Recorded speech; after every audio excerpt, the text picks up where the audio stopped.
May I? Yes. Okay, hello everyone, and thank you for joining us on March 7, 2021 staff meeting for Global Technopolitics Forum. So let's start with Leo and the 5G project. Leo, would you like to talk about your project last week?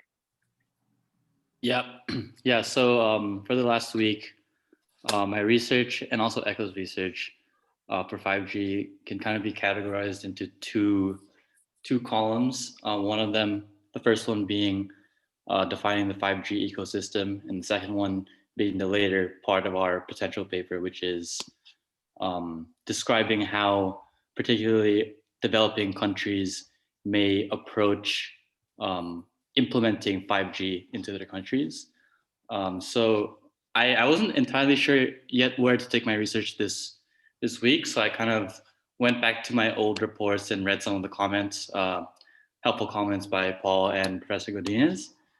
So the first part of my research for this week came from one of the insightful comments from Paul, saying how when I defined the 5G ecosystem, I focused a lot on the network requirements, and now I need to kind of fill in those gaps and talk about the user end experience of 5G. So from that, in my this week's report, I talked about the Internet of Things, IoT, and I'm seeing a lot about IoT. And to be honest, I only have a surface level of understanding of it right now because it's quite vast. And my understanding of it right now, it's going to enable a host of technologies like autonomous vehicles, smart cities, smartphones, everything with the word smart attached to it. So smart cities, smart buildings, smart transport, a number of different industries. So I'm still building my understanding of that. And I also saw that Dario, who's working on the Central Asian corridor, I saw his report also had a lot about cellular networks and also IoT. So it'll be interesting to see if he has some research on that as well in the future. So we can kind of collaborate on that. Exactly. And there is a lot of, in supply chain, there is a lot of need for 5G also in medical industry. So it's really vast. It's vast, the usage. Yeah. So defining that user end is going to be very important as well. So that's kind of my next step for rounding out our understanding of 5G ecosystem. And then for the second part, which is how developing countries will implement, I think Echo is focusing a lot on that right now. I read her report about the Chile case, and how they're approaching 5G implementation, and it kind of overlaps a little bit with my research this week. I read a report by Ericsson, which outlined 3 types of strategies service providers take to their networks. The first being a quality-led strategy, which is characterized by market leaders who are coming from a dominant position and focus their investment on network transformation sites and spectrum, and being the first to deploy the newest technology. And then the second approach is the offering-led strategy, which seems to characterize a lot of providers in the US, where they focus on finding key new technologies and offering that to their consumers. And then the third strategy, which is probably the strategy that will be most common in developing countries, is industry-led strategy, where service providers are not in a leading position and will look to source technologies from other more leading providers. So that seems to be something that we have to keep in mind, because Professor Godinez also commented on some of my reports and Echo's reports on how different countries may either buy certain bits and pieces of 5G to integrate into their existing infrastructure, or pay vendors to build everything for them. So that's kind of a 2 different strategies that we'll see how that plays out. Thank you very much. That's great. Greg? I thought both your work and Echo's were very good, Leo. I was left with a couple of basic questions. These may be too basic. One is just exactly in infrastructure terms, how does 5G relate to 4G and what went before? Is it completely different towers? Does it use some of the same towers? The other question was equally basic, and that is, since there's a lot of talk about Open RAN, Some, I don't understand how that, I gather that reduces the need for new infrastructure, but I'm not sure. Maybe those are the two questions that struck me about was really a very good description of how this works. Yeah, so for those first two questions, I'll say for the first one, the way 1G to 5G has developed, it's pretty much, in my understanding, adding more sophisticated technology to make the use of spectrum more efficient, right? And also adding more technology to broaden the use cases of that technology. So it seems like 5G is a huge leap from 4G, enabling things like IoT, and the network requirements are there's some new network requirements, both software and hardware. And I think hardware, I've kind of pinpointed, and I think Paul agrees that it's massive MIMO, which is antennas, and these are particularly new antennas that are not used in 4G. And these antennas will allow 5G to use a wider range of spectrum frequencies. And for the second question, you talk about Open RAN. Right now, I'm still kind of understanding how RAN works, so I can't really answer that second question yet. ECHO has worked on RAN versus Open RAN and written about it. And yes, Greg, you've put your finger right. I mean, again, we're trying to get to where are the key new pieces, but RAN is the key piece that Huawei builds. They build the piece that makes that work. Right. Open RAN is, if we can get it going, that means once something is open, obviously. So those are some key pieces. Yes, I think ECHO and Leo are beginning to get to where the key things are that are different between 4 and 5, but they are huge differences in terms of the technology. So there is the question of integrate on top of or rip and replace. Okay. And those are very key decisions that when a country makes that decision, it will affect their cost structure. So yeah, I think you guys are narrowing in on where we're going to need to focus. But Greg is absolutely right. And I sent you what I thought was a really good talk from Dr. Griffith. We have to get the basics really clear right up front so that the reader knows what we're talking about, because it's really confusing to most people. Yeah, and I spent this week, I definitely have to talk to ECHO about getting the basics done, because that part is I think the most important part right now. Yeah. Sorry, Leo, I just uploaded an article that I actually wrote with another professor on for the communications or telecommunications and law review journal, in which we look at software-defined networking and network virtualization, which are some of the key technologies in 5G. They also deal with the necessity of basic hardware infrastructure that you can utilize for 5G networks compared to 4G networks. So it's available there. I mean, it's actually behind a paywall, so just don't distribute it technically. And if you need anything, just write to me and we can talk further about the actual nitty-gritties of 5G infrastructure and hardware if you'd like at some point. Okay, yeah, thank you. Paul, any comments? No, I mean, I think, Greg, as far as the difference goes between 4G and 5G, I think ultimately, just as example, it's the speed and also the capacity. But if you want to have cars that are enabled, self-driving cars, the cars have to be able to react quickly enough to be able to brake, for instance, if there's an obstacle in front of the car, and those cars are connected to the network. So if you connected the with a 4G network, the signal getting to the car wouldn't get there in enough time to allow it to brake, with safety. So 5G enables you to do that, just as a concrete case, of where 5G is going to be advantage. But I think the key, I think this is where Leo was going, was, with the antennas, it's about focusing the antennas, getting a number of antennas, an antenna array coordinated so that you're much more focused in how that signal is directed to a specific user. And that reduces energy and it increases efficiency. So there's increasing a lot of machine learning or artificial intelligence that's being used to do that kind of coordination. But before, when a signal was sent from a 4G antenna, it was just splattered in all directions. So it's like hit or miss. You ultimately you get the user that you're targeting, but you waste all this. There's signals going all over the place. So it just sort of splatters everywhere. So with 5G, the signal is much more directed, and that, as I say, increases the efficiency and reduces the energy required. Great. And it also, 5G is gonna, sorry, go on, Maura. and it also requires smaller cells in a cell tower, which means more infrastructure. So it really is, I mean, it is a build out problem in terms of just that piece of the infrastructure. And I think it's going to be critical in terms of innovation. So whoever implements 5G going to move very fast in terms of innovation. So in that sense, it's going to be very important and critical to have it. Well, but I do think, I mean, going back to, I think someone made the point, or maybe Maura was just talking about this issue of the different strategies for implementing 5G.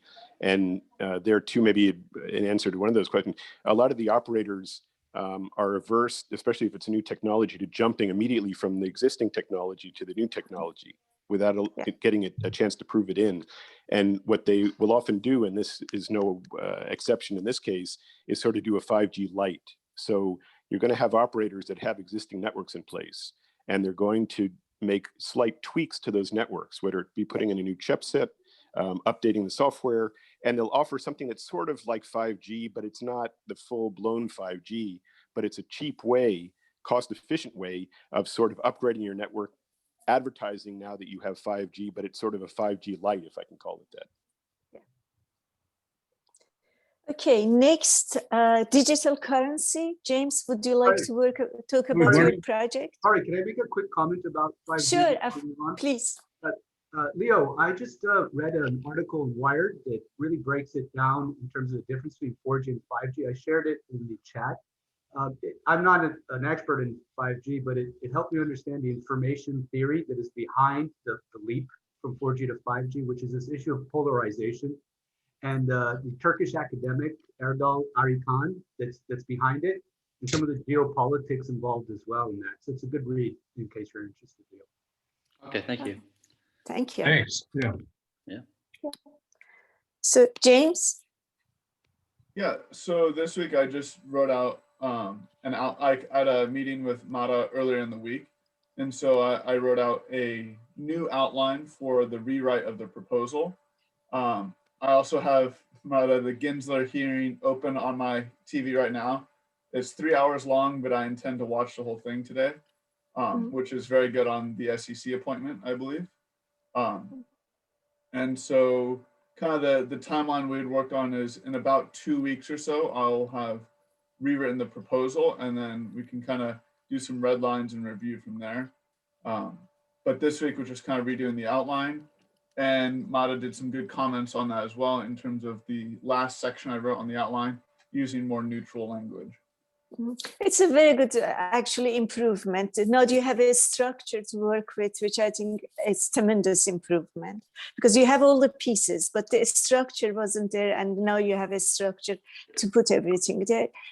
Greg? You said just right. I think now you do have some structure, which is great, because you have a lot of good pieces. So look forward to it. Maura?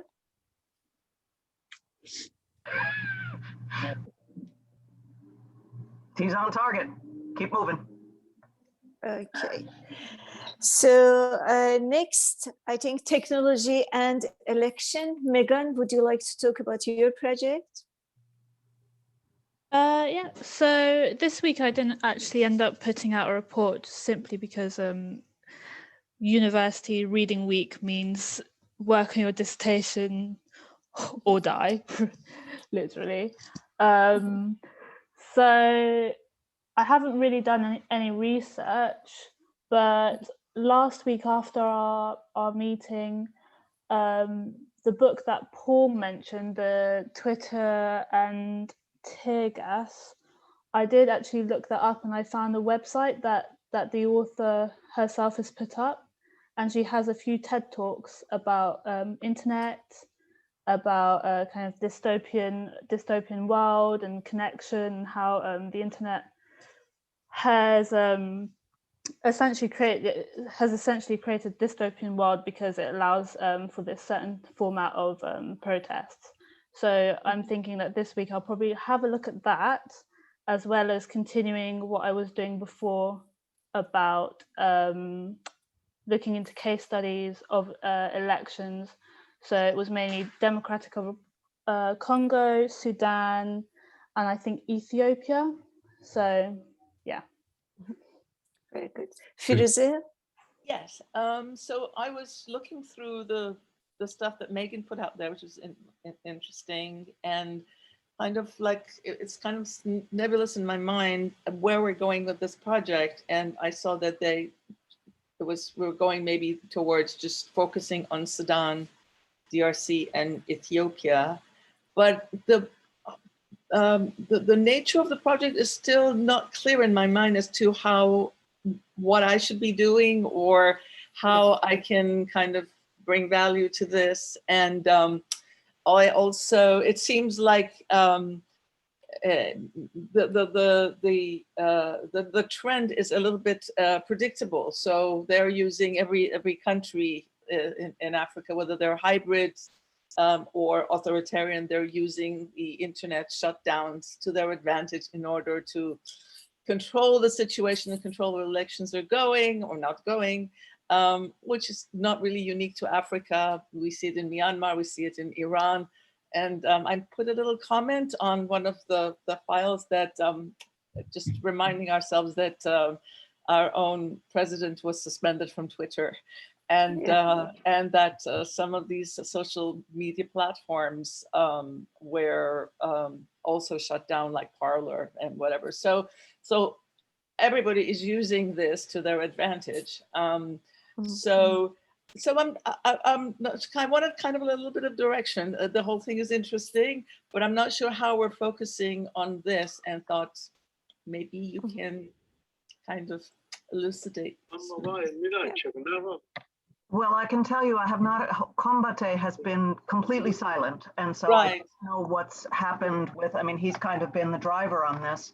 And you recall that the digital piece was an add-on to the other variables that he wanted to look at.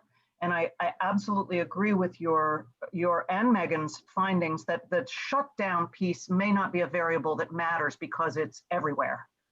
Exactly. But have in fact and ruling out a variable is as important as ruling something in.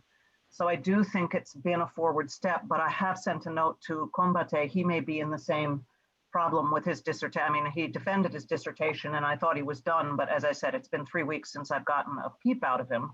Okay. You know, Wuhan. My imagination is so right. Nothing is going on over there. Like, okay, all right, okay, just thought I'd bring it on and ask. Right. Yes. We are still a little bit in limbo, but I do think if I don't hear from him by next week, that what we will need to do is sort of go back and say, okay, where are we taking the digital piece of this at least? And as Megan says, and you say, we're going to have to narrow it down and I think go back to, you know, say, okay, shutdowns are interesting, but they're probably not illuminating. And then continue to move forward to say what other digital factors may be in play here. And then see if we can sort of get him re-energized in plugging it into his larger piece of research. And if not, well, then we'll look at other ways to take other directions to move in. Yes. Yeah. Okay. And I think even determining that shutdowns are not important factor is itself is valuable to understand. So what about the projects you had on Lebanon? Is Joy here? No, Joy is not here. No, I was Okay. following her involvement and the last kind of communication was that she was going to look through organizations in order to submit proposals. I started on a proposal for Ford Foundation, and as I was doing it, then I was going through their website and I realized they actually want you to just do a little pitch first, what your idea is, few sentences or whatever, and then if they like it, then they will ask for a proposal. So we can do that. We can start with a, concept. I don't think I'm the best person to do this. I think maybe you want to just put in like where you think this is to do with blockchain. Yeah. We've fallen a bit behind in terms of getting the white paper out because that got pushed aside for the proposals. Joy, in fact, did research last week looking at the problem of, and I think this is the kernel of where we want to go, the problem of how aid is given and how aid is managed and how aid is tracked. Because obviously the problem is aid is given to the Lebanese government and it disappears into the wind, right? So what she wrote last week was a really good beginning, but I provided her with some additional feedback to ask her if she can narrow down to get us like 1 or 2 illustrative use cases that we can use as part of our pitch. So Okay. she provided research last week, and I was slow on getting her feedback on that. I didn't get it to her until last night, so I'm sure she felt like she's kind of been ignored, but she is looking. In the paper that I did, there are actually a few examples of that, because the aid organizations have also figured that out, that the government of Lebanon is really not the best partner, and they have projects, they have come up with projects to go directly to civil society because they have a vibrant and cohesive civil society. The civil society is kind of sidetracked from political activities, but they have taken on the efforts of providing social services, for refugees, whatever. And so there are aid organizations, international aid organizations who've come up with projects to go directly to, so that could be also the lesson. That'll give her a direction to point in to dissect those, so we have something to pitch based on, because I think we just have to pick back up on the effort and get it moving forward, because there's a lot of research there. Okay. Yep. So next, cyber war, maybe Kai could talk about it because Daniel is not going to be here. Kai? Yeah, happy to. So yeah, Mara made some really great comments for our paper that I started to address this week, and Dan will as well.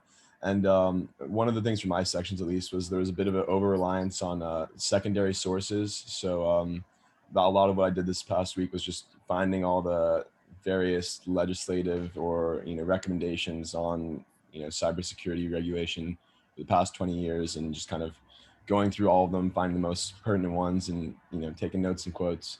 And I met with Mara yesterday. We had a really good meeting, and she gave me a very good specific framework of how to move forward and structure my section and provide like a very coherent narrative for it.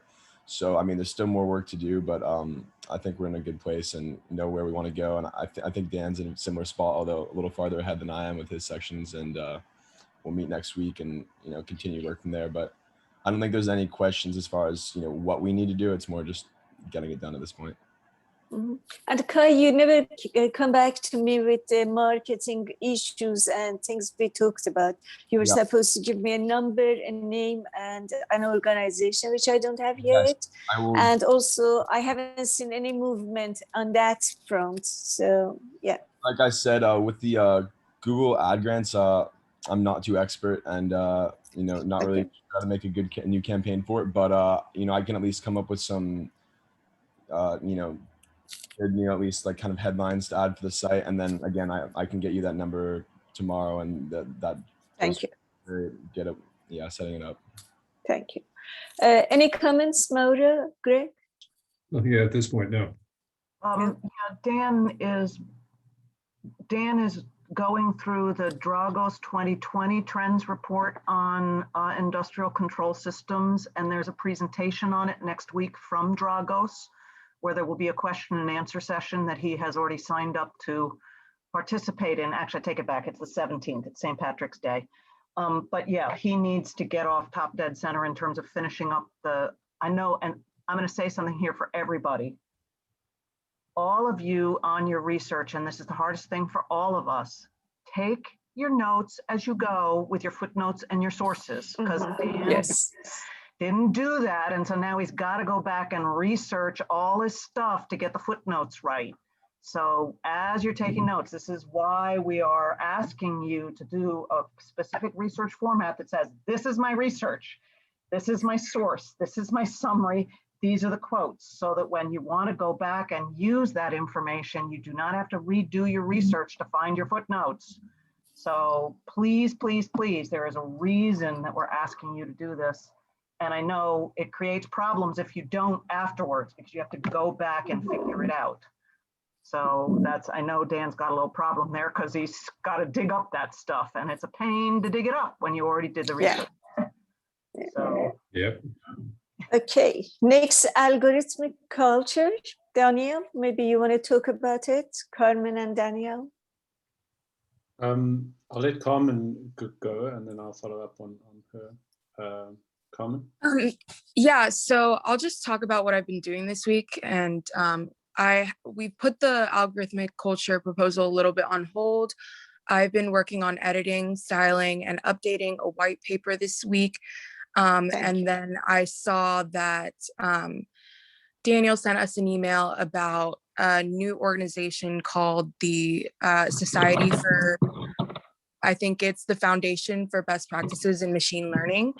And so from there, we're thinking about doing two separate proposals. There's the algorithmic culture proposal, which we've been working on, that can be submitted to the Mellon Foundation. We're still waiting for instructions on how to proceed with that. And then we also have the best practices on machine learning proposal, which Daniel drafted up. And then on top of that, we've been brainstorming ways that machine learning can be implemented for military use in order to de-escalate conflict. And I think Daniel can talk a little bit more about that.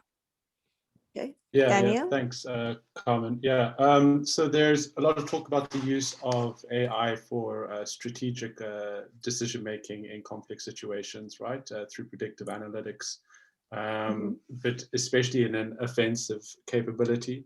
So we've been thinking about whether you can use that narrative and essentially the same type of predictive analytics to see whether you can de-escalate conflicts.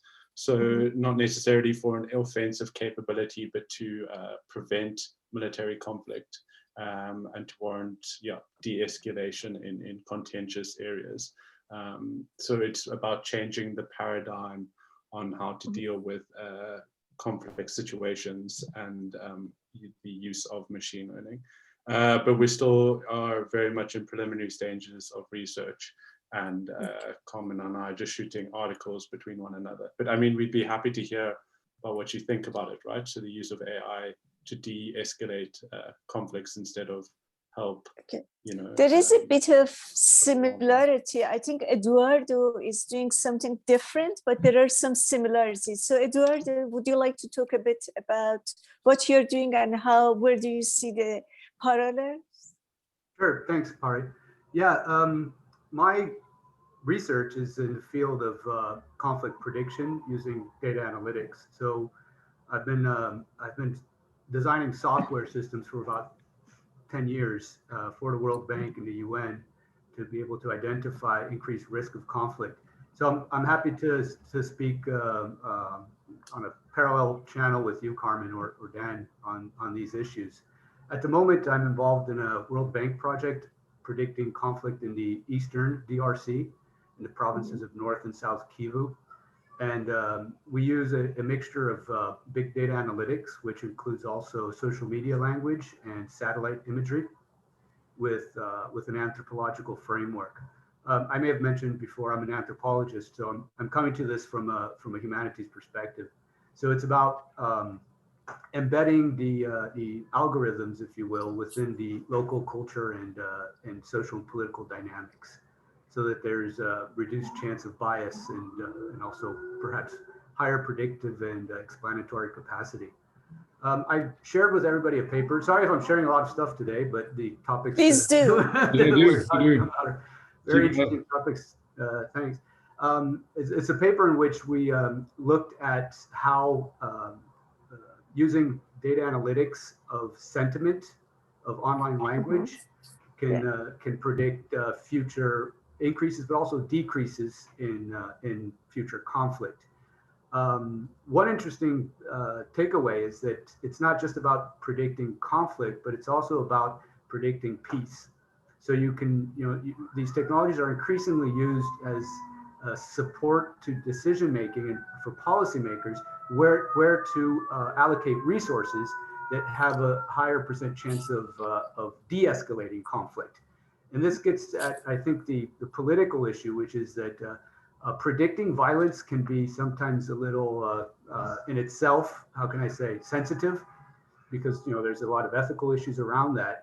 But identifying the dynamics that may lead to peace, on the other hand, seems to be more of an open highway. So again, happy to talk with you, Carmen and Dan, on these issues. I see that you're researching similar things, Dan. I had a look at your paper, and I think there's some interesting syntheses between our approaches.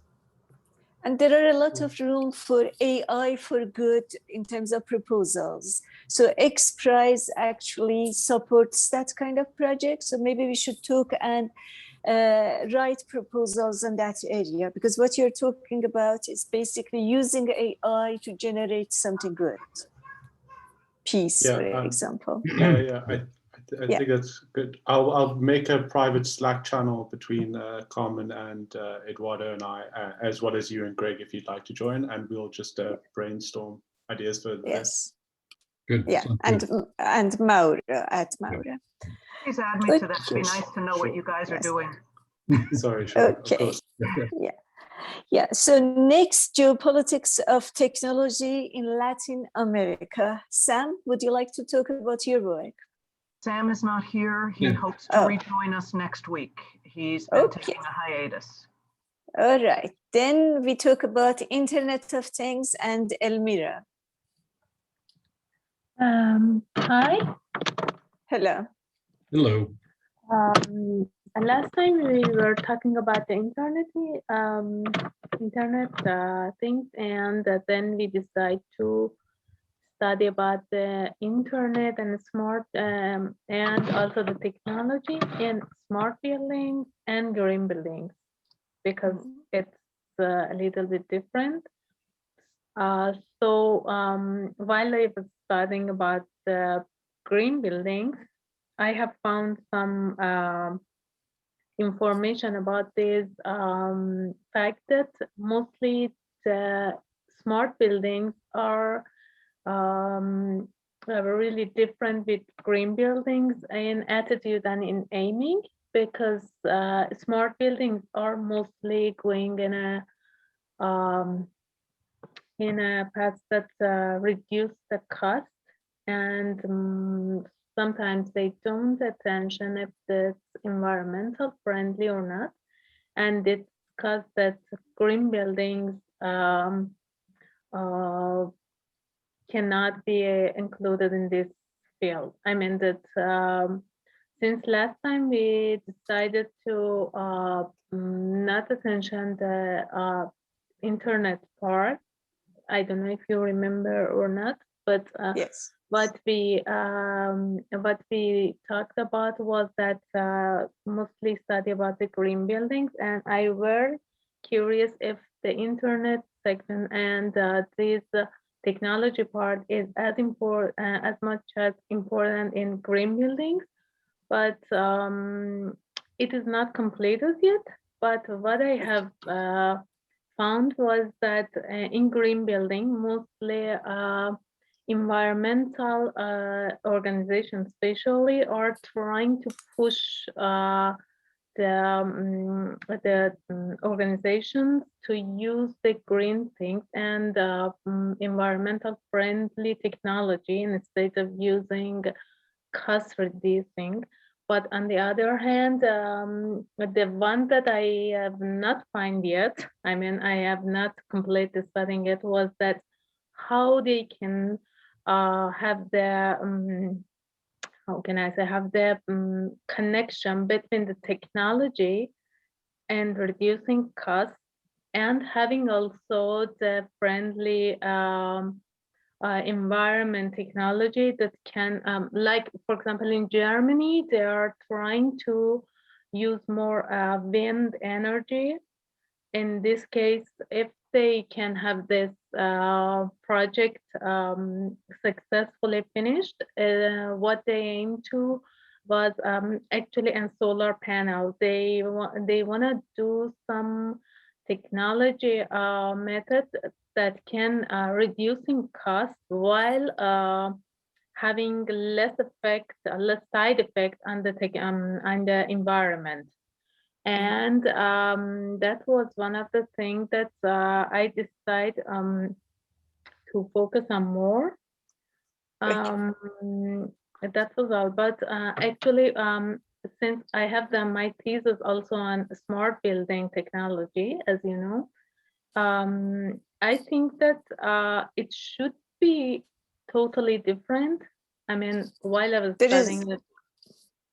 Yeah, there's a lot of similarities, but there are differences as well, major differences. Yeah, the thing was that I myself thought that it should be similar, smart building and green buildings, but what was surprised me, it was not that much similar, and the aim actually is not the same. And one of the things that especially governments are trying to have was to have the connection between these two things. And then they maybe can have more satisfied consumers that have a good approach through green buildings as smart buildings. All right, thank you very much. Thank you. Any comments, Maura? You're muted, Maura. Greg, any comments? Have you sent anything? Yeah. Have you uploaded anything since we spoke? Because I cannot find it, and I know you are working on it. So have you uploaded? Yeah, I have uploaded last day. I think what she has done is she updated the old document. Is that correct, Elmira? The smart building? Yes, you added to the original document. It's not a new document, it's the same. No, it was the new document about the green building that last day I have uploaded. I have not seen it. Please send it to me in an email. Okay, I will send it directly to your email. Please send it to me in an email. Thank you. Okay, all right. Next, Jennifer, would you like to talk about your work? Yes, hello. So I went to the long fuse talk that Mara sent me from the Atlantic Council, which was super interesting on the 2020 election and the way that they've looked at misinformation, kind of looking to identify it, share counter messaging, and really document what was going on. And I looked at all of their framework, and it was really similar to what we've kind of been looking at, but it was nice to see a slightly different approach. And I then ended up doing kind of a deep dive into their website because they have a lot of amazing stuff that I think is super relatable to what we've been doing, and a nice supplement to get a different kind of thinking. In what sense it was different? Could you explain in what sense it was different? Yeah, so they really dove into like the organizations that have been involved thus far and the gaps in that approach, and how we can best fill in the holes in terms of organization, which of course we've looked at, but I feel like we've kind of focused on things outside of just government agencies, and they didn't really speak much about public-private collaboration, which was interesting. And then this week I'm going to look for other talks that might be similar to this. And then I also looked at the article that Greg sent over about Iran, which was super interesting. And I've just been trying to keep up with the solar winds news, and not really sure, where to really focus next week, but. And once again, Jennifer, did you upload what you wrote? Because again, I could not find, I found solar winds. I didn't see it. 2 weeks ago. No, it must be in the wrong folder. It must be private. Okay, I'll change that setting. Please do, because we all try to read in the morning to give you guys feedback, and if we don't see it, that means our feedback is later. And I knew I'd sent you off to something, but I just couldn't find it. So okay, will do. Yeah, the best way is to open the folder and then create a document when you're working, so we can see the progress of work rather than just finishing it and then sharing. And sharing is not good because then we can't really work on it. So if you go to the folder and create a document, then it's easier. Okay. All right, and then next week, what should I be looking at? I have Well, to see what you've done so far, but I think I think your continuation on disinformation, and especially we discussed looking at disinformation directed towards the military. And Yeah. there is plenty being done out there by the military to counter it, and by, I think it's not just the Atlantic Lag, but also Graphica and someone else, GEC, and there's a third party. There are 4 people who are on that report that I sent you that came out. So trying to integrate all that, and I think maybe we should start a new file on disinformation rather than security, so people can find it and we can begin to create the data. So I will try to get with you in the beginning of the week to get that set up infrastructure-wise on the folder, so everybody can start seeing it better. Okay, and when do we hear back about the military proposal we sent to NATO? I think that's sometime in April, Okay. end of March, beginning of April. Got it. Okay, thank you. All right, so next, maybe Doina wants to talk about her work. Doina? Yes, sure. So this week I've been working on the idea of knowledge and knowledge management. I think you started with Robert Stiller because you wrote something about him. Do you want to first start with that one and then we go to knowledge? We did have a pretty good conversation about that last week. Right. Yes, actually, yes. And I just wanted to upload it so that you can find it. I see. I haven't Okay. worked on it this week. The idea that his manifesto is about 300 pages. And I actually intended to do that maybe next week, because I intend also to work on manifestos on open data and digital democratization. So maybe I can combine them too. And as I told you, the reason that I wanted to start with this theoretical basis, it's because I want this week to work with the concepts that I mentioned in the manifesto that I mentioned on data, open data, and digital democratization. And I tried somehow in this particular report to make a short distinction between data, information, and knowledge. And also I introduced the concept of knowledge-based society that Daniel Bale actually wrote. And he was one of the first. And he said actually that knowledge provided a new principle for social hierarchies and stratification for the distribution of social chance. And it also became somehow a normative principle of social cohesion and integration, but also a source of power and competitive advantage. And I guess this is the topic that anymore, how knowledge as intangible source was transformed into competitive advantage.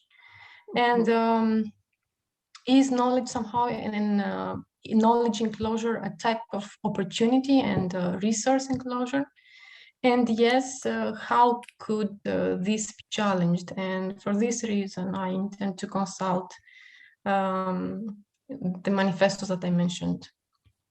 Yeah. So if I might interject, I just put up an article by someone called Salome Farion, who's a very young, I think she's just finished her undergrad at NYU, or maybe a bit further than that.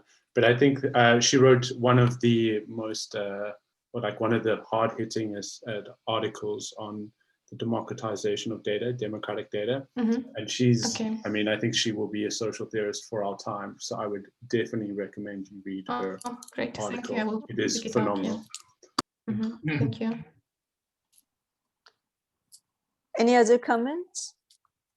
No, it's really good to have you write these up and post them, Doina. It's they're interesting, and I've started looking at them, but we'll get back to you with more comments. And Doina, I suggest, I'm actually curious to see how you choose people that you study. That's an interesting question. I don't know, maybe I just jump from source to source, in the idea that I tried to, if I come in contact, for example, with an author that I found interesting, then I try to look deeper into his work, maybe read his books, and from there I go to other sources somehow. Okay. Because when you talk about knowledge and geopolitics, for example, power, I think you should start really from Foucault and Kierkegaard. I would kind of, at least to start with, I would look at those philosophers before I go to more contemporary ways of thinking about this. You refer to Michel Foucault? Yes. Okay, yeah, sure. Yeah, especially power and knowledge, and also Kierkegaard about knowledge in general would be quite good. Actually, great. Yeah, actually, I bought his book this week, and I intend to do that. Yeah. Okay. All right. Any comments? Dunya, I just shared a reading list that I'm plowing through. Maybe there's some books that might be of interest. I just put it in the comment section. I know it's a lot of text, but if you want to have a look at if there's any of those books. Absolutely, yes. Thank you. It's I've tried to find like the stuff that's come out this year, like 2020, and stuff that's still forthcoming, and some of it might be interesting to your work. Great, thank you so much. I will. Great. This week we submitted 2 proposals. One was about disinformation and military. The other one was about urban data. So we are trying to actually put together a knowledge base for urban data. So Eric, any comment on that area is welcome.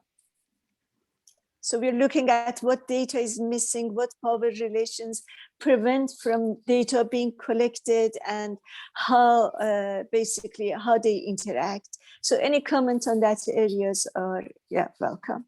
Great. Okay, anybody who hasn't spoken? Anybody that I have missed? Mohammed. Oh, Mohammed at the end. So Mohammed, would you like to discuss your e-library? I think Mohammed needs to share his screen. Greg, if you please help him. Okay, do you want me to share it now? Yes. Okay, just wait a minute. So I need to let you, sorry. Yeah. Yeah, Mohammed, wait for a second. Okay, should work now, Mohammed. Just I'm making it ready, and Thank then you. I will share that.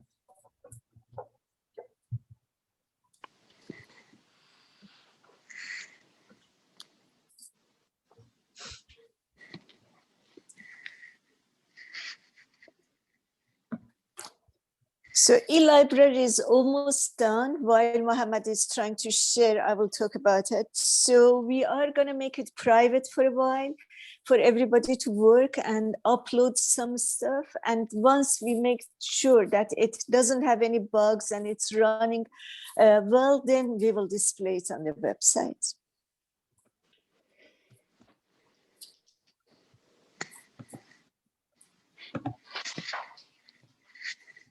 Are you ready? Yes, now. Okay.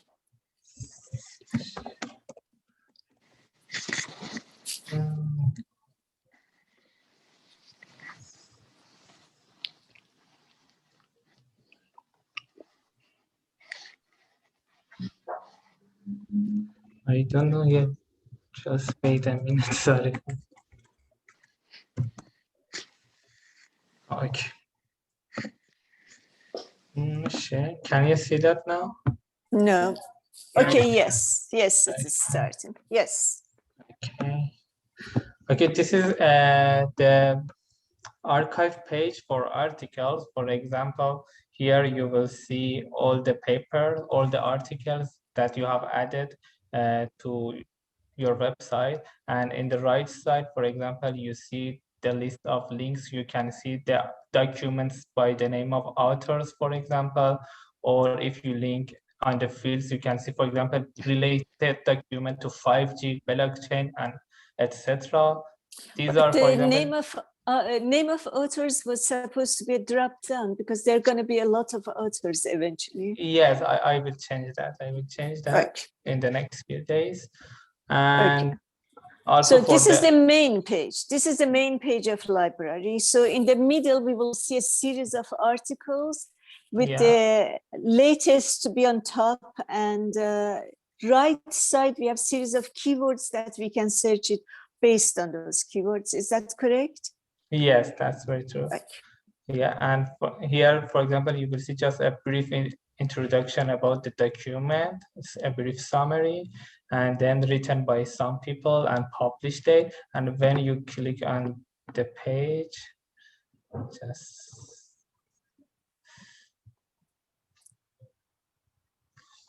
here is the single thing, yes.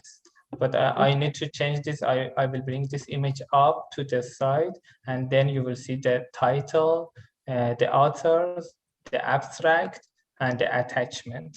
And here you will see some information about that article, for example, published date, ISBN, type, discipline, field, area, and project.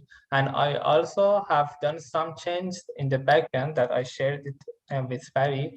For example, you can make it more flexible to add the name of authors, or you can add more disciplines or types.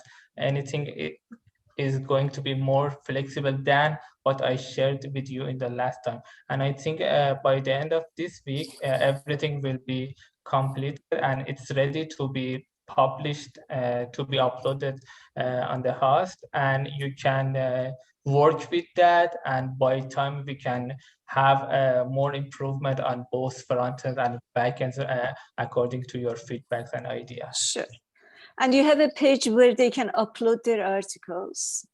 Yes, but I can provide a platform for every people inside your team that they can, for example, add their documents. A knowledge sharing platform for people, selected people. Yes, exactly. Okay, that's great. Thank you very much. Thank you. You're welcome. Any question for Mohammed? No? Well, any comment? Anybody wants to talk about anything? Yes. Yeah, I'm sorry, go ahead, Mauder. Go ahead, Paul. So I just had maybe a question, an update, a request, and an offer. And I'll go through them quickly.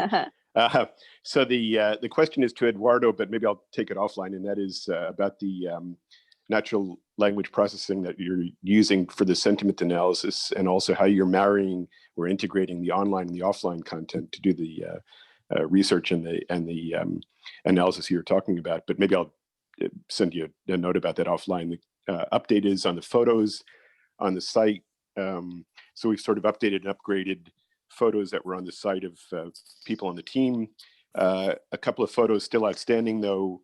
Well, Daniel's not on the other Daniel is not on the call, but James, if you're on and you could share a photo that's a little bit, the one that is available is a little bit too small, and maybe there's one that's more of a profile shot would be useful. The offer then, I guess that was the last thing that I had was, is that for the 5G team, I've got a colleague, a former colleague, who did business development for 5G. And I think he's got a presentation put together. And if there was some interest, I could talk to him and see if he might be interested in walking through that and answering questions about some of the infrastructure elements that had come up in discussion. But once again, it sounds like you're sort of overwhelmed with information at this point. So maybe it's not the right timing, but if there's interest, I can check with him and see if he'd be interested in doing that. Oh yeah, there's definitely interest on my end for that. Yeah, I think getting an expert. Yeah, I think it's a great idea, especially if you can share what exactly which areas it is in 5G. But I think we are all interested. Okay, I'll check with him and see his availability and what might be possible. But yeah, okay, good. Thank you. Maura? I just wanted to remind everybody I'll be offline starting at noon on Tuesday. I go into my foot surgery, so you will not be hearing back from me I will not be here next Sunday.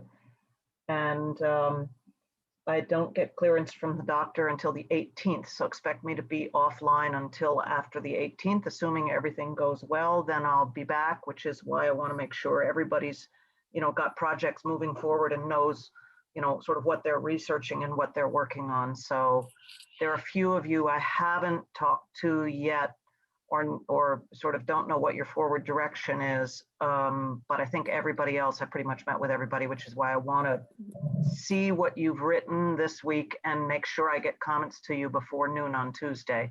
So Elmira and Jennifer, I think, are the only two that we've been working on things together in terms of Daniel and Carmen. You guys have been working. I have not had any visibility into what you're doing, so I probably no reason to disturb that at this point. But I think for everybody else, if anybody else has any questions or things or needs anything from me, just be sure you get me something by tomorrow, because I will stop responding at noon on Tuesday. And I'll be back after the 18th. Well, best of luck with surgery. Yes, we'll be thinking about you. Best of luck. Thank you. Yes, absolutely. And we look forward to see you soon. Any other comments? Then I wish everybody a wonderful week. Thank you for being here and see you next week. Bye-bye.